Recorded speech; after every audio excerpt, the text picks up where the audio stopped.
ચોમાસું ચાલી રહ્યું છે અને મેઘરાજા અનરાધાર અનેક જગ્યાએ વરસી રહ્યા છે. અમદાવાદમાં વરસાદ થોડો ઓછો પડ્યો છે, ઝાપટા પડી જાય છે. એક ધારું ચોમાસું નથી જોવા મળ્યું એ વાત અલગ છે, પણ ચોમાસામાં પાણીનો પોકાર ઉઠે તો નવાઈ લાગે ને.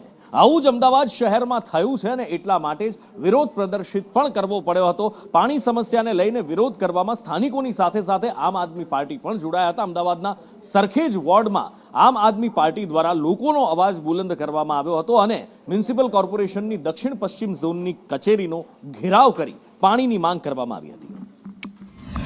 અમદાવાદ મહાનગરપાલિકાની દક્ષિણ પશ્ચિમ ઝોનની ઓફિસ જે આવેલી છે ને ત્યાં સરખેજ વિસ્તારના સ્થાનિકો જે છે તે પહોંચ્યા છે. સમસ્યા શું તમારી? અમે સરખેજ તવક્કલ સોસાયટીની અંદર આવ્યા છીએ.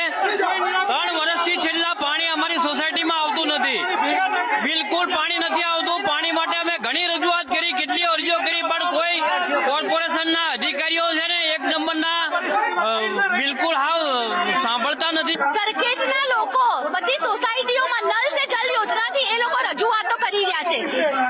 પેચાકડાઓ કેટલા વખતથી રજૂઆત કરે છે, અહીંયા આવે છે, છતાં પણ એ લોકોને સાંભળવામાં નથી આવતું. ઉપરથી ધમકીઓ આપવામાં આવે છે. તે જલ યોજના તમે નાખી તો દીધી, એમને રજૂઆતો બી કરી, છતાં પણ આ હાલત છે. બહેનોએ બહાર આવવું પડ્યું, એમના બાળકોને પાણી નથી મળતું, ખાવા પીવા પાણી નથી એમના ઘરમાં. પાણીમાં કેટલી વાસ મારે છે. આ અધિકારીને જે પીવડાવવામાં આવશે કે તમે પીઓ, જો ખરેખર પીવા લાયક પાણી હોય તો તમે પીઓ આ પાણી.